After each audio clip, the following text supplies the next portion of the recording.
What's up, YouTube? This is Ashley Johnson here, and we are in the Confidence Classroom. And today we're going to be talking about 3 thieves of confidence that are stopping you from elevating in your business. You don't want to miss this lesson. I'm excited. Let's get into it. Okay, so in business and industry, I see repeatedly across the board that there are thieves that come for your confidence. And they're stopping you from breaking forth and hitting 5 figures, 6 figures, 7 figures, 8, 9 figures in the salaries in an indie industry. And I believe I've identified 3 thieves that are robbing you from your confidence. So let's dig right into it. Thief number 1 is you don't have the right content. I can't stress this enough, because sometimes if you do what I did when I first got started, I got on YouTube and I went deep diving, right? I went through everybody's content, and then I decided whatever was trending was what I wanted to talk about at the time. And it seemed so good until it was time for me to present on that information.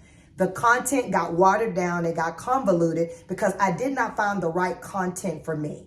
So that's one, and we'll talk about that a little bit later, is confidence in the content. But let's look at it from a different perspective. Another perspective is this: when you have the right content, you can also present from a place of clarity. Let me say this again. I tell my clients often that a lack of clarity breeds a lack of completion. I can't stress it enough.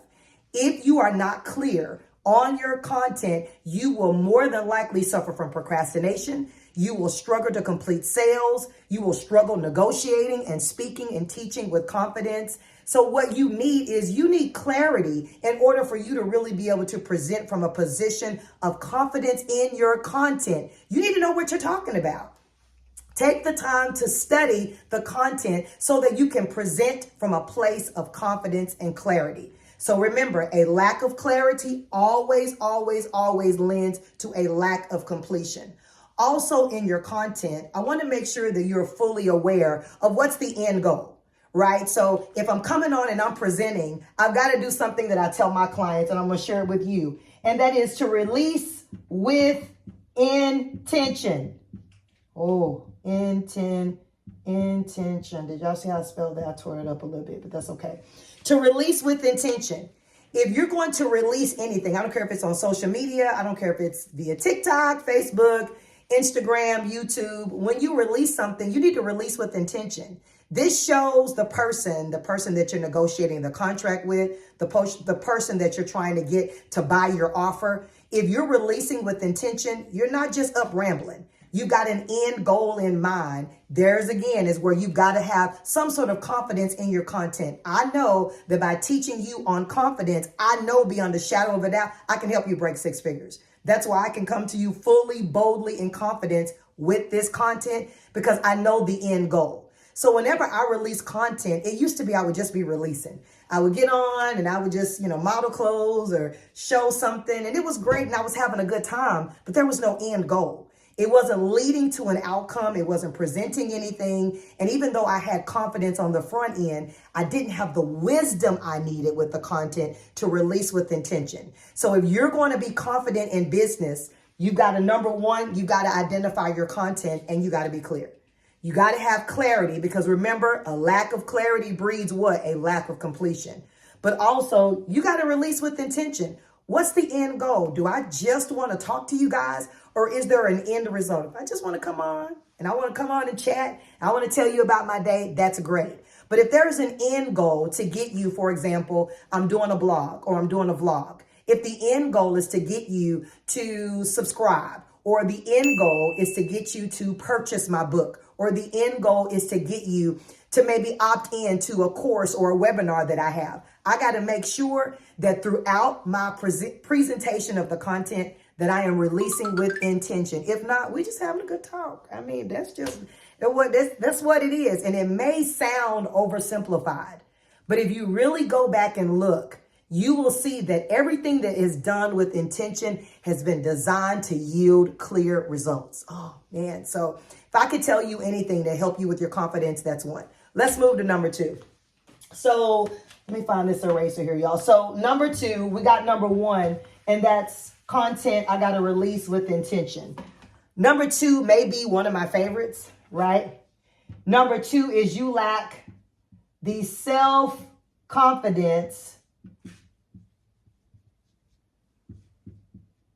to complete. And I'm going to break this down. So self-confidence. And I've been doing coaching for quite a while. What I find consistently is everybody wants the class. They want the webinar, they want the class, they want to sit in, they want to get the know-how, they want all the tools. But you can get all the tools to learn what to do. But if you don't learn how to be, you're going to struggle. I will say that 1,000 times. You can have all the tools, all the books, all the notes, but if nobody takes the time to shore up your confidence in the area of inward talk and self, you are going to struggle. Not just emotionally, not just even spiritually. You're going to struggle financially if you don't know how to take the tools and mix in the glue, right? Kind of mix it in something, get it cemented. What's lacking is confidence. So let's talk about self-confidence and what that looks like. I will use Tabitha Brown as a great illustration. I think one of the reasons why we're hurting in content and in self-confidence is because what has been trending for so long is niching down to one area of specialty. This is where I struggled. I struggled bad because I said, well, I'm a pastor, I'm a preacher, I'm a teacher, but I'm also in the business world. I'm a high value trainer. I train the trainers on national and international levels and do contracts. And then also I am a beauty person. I'm a stylist. I'm a teacher. How do I take all of those things? Did y'all see the hand gesture? How do I mix all of those and then choose? So I struggled badly when it came to social media to try to present who I was and who I am, because I didn't want to have to take one thing and not be able to bring something else. And then if I did, I was miserable. If I just did beauty, then I wanted to teach. If I taught, then there would be some days I wanted to show you confidence and styling. What I did was I wrote all the things down. You can take this exercise that I felt like I was really good at. So I would suggest write down maybe like your top 3 to 5 to 7 to 10, depending on your level of talent. Write down all of the things that you feel like you're really good at. This is not the time to be fake humble. If you're good, you're just good. Now that's just it. If you're good at it and you can teach it and you can teach it to others with simplicity, then this is something you should write down. When you write these 3 to 5 to 7 to 10 things down, when you write them down, then I want you to start looking for what I call a common thread. Look for a common thread. So I took some time off from social media to really slow down so that I could speed up. I started writing down all of the things that I was good at, and I sat with it for a minute. Now, I'm not saying sit with it and don't produce and all of that, but I really took the time and I sat down and I kind of studied the content and I looked for a common thread. I realized that the one thing that all of the areas that I feel like I'm good in have in common is the thread of confidence. I'm teaching confidence and faith and preaching. When I'm styling and modeling and doing all those things, I'm boosting confidence. When I'm coming on and I'm just giving a word, that's confidence. Even when I'm standing before multi-million-dollar, billion-dollar corporations and training their leaders, the underlying theme is creativity and confidence and content. When I found the common thread, y'all, it was like the heavens opened up. It seemed like a bird landed. Maybe not, but that's how I felt, right? I had a religious experience because what happened? My self-confidence shot through the roof because I got clarity. I got clarity by finding a common thread about, okay, this is this. I don't have to leave it all, but I can lead in and release with intention using the thread of confidence. It has been a game changer for me. I've written several books. I realized 9 times out of 10, the majority of those books are about some sort of faith and confidence. I've done manuals for business. Guess what? All of those have a thread of confidence. Do you see what we're doing here? If you find a common thread, niche down to the thread, but still bring to the table who you are. I'll say this, another reason why I think people struggle with confidence, not just emotionally, but also in business, is because they are trying to be somebody they're not. I am funny and loud and serious and quirky and all of those good things in one. And I've just decided, that's just it. I've decided to bring to the plate who I am using the common thread to connect with people. People can feel your authenticity. People can feel if this is who you really are. It comes across on the video. It comes across in person. You need to tap into the self-confidence in the confidence classroom. What? And yes, I'm bougie and hood and all of those things. There's an audience for me. And guess what? There's an audience for you. Somebody is looking for your confidence. So one is content. I got to make sure that I have clarity. I got to release with intention. What's the end goal? And I got to start with that in mind. Number two, I got to look at myself. And if I've got multiple things and I feel like I have to choose, I mentioned Tabitha Brown. If you think about it, Tabitha Brown, she started off cooking, really eating a sandwich, frustrated in between, I want to say delivery jobs or something like that. And she had a sandwich and she went live, talked about it. And it seemed as if she was an overnight sensation.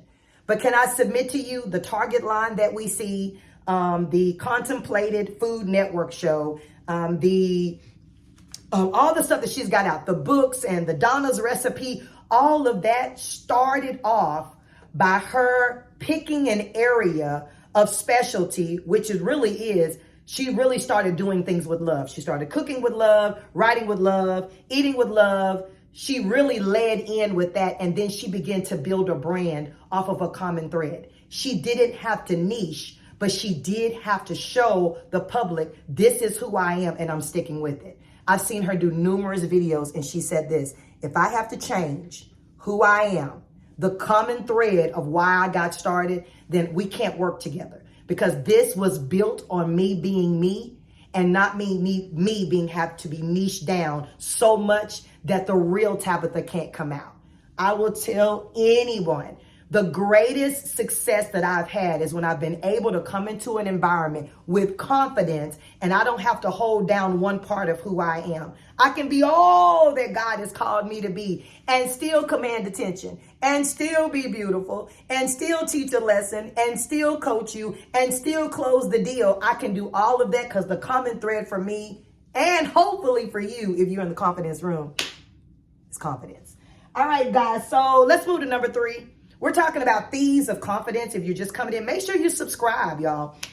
We're going to be in the confidence classroom teaching on confidence because I really believe it's necessary in order for us to grow. Let's get into the third one. Final one for today. Final one for today is you are, let me erase this so I can use this board. You see this nifty board, right? It's cute. Somebody gifted it to me. Number 3. Is you are content with average. What? Oh, hello. If you are content with average, you won't do what's necessary to go to the next level. And when you won't do what's necessary to go to the next level, you won't get the coaching, you won't take the class, you won't attend the webinar. You're content with just being good. If you won't do what's necessary for you to be able to level up, your average will not really show up until you get beside somebody who is above average. What? I'm telling you what I know. You'll be good. This is a thief of confidence because you'll feel like you're at the top of your game until you get beside somebody that's actually taken some courses, that's actually invested in themselves, that's actually spent some time working on inner work on the inside, dealing with the soul issues, and they know they've got giftings, but they need to be sharpened. You won't really see and struggle with this level here until you get beside somebody that's done the work. Then all of a sudden, what do I see? Individuals coming to me, running to me for coaching. I feel like I'm behind. I feel like I'm late. I feel like I should have more accomplished. What brought that? Because the coach in me always wants to get to the root cause. What initiated that? And sometimes when we dig down underneath all them lies and all that crap, really the root cause is they had gotten content with average until they mess around and got in the room with somebody that was above average. So you've got thieves that come to try to stop your confidence from you rising to the next level. But if you begin to identify them and do the necessary work, get the necessary coursework, webinars, coaching, you can elevate to another level, and you can always be working. This is not a quest for perfectionism. But if you decide you're not going to be content from average, you're going to begin with the end in mind. What is the end goal? I'm releasing with intention. I'm taking a course with intention. I want to invite you guys to join me for Coach Me Confident. I'm so excited about it. Coach Me Confident is me spending 5 days of intensive coaching with you. 1 hour every day, Monday through Friday. We're going to have a time will be had. I want you to join me. You can go right now to coachmeconfidenttoday.com. You can get signed up and register. We'll be together. Yes, we will. And I'll be happy to coach you confident, because if you got all the tools, but if you lack the confidence, you know what to do, but you don't know how to be, you are going to struggle in your business. That's our lesson in the confidence classroom today, everybody. This is Ashley Johnson. Make sure you do all the stuff. Subscribe and share and like and all that good stuff. If you like what you see in the content I provided, share it with somebody and do all the things I've asked you all to do. And I'll see y'all next time in the classroom. Have a good day.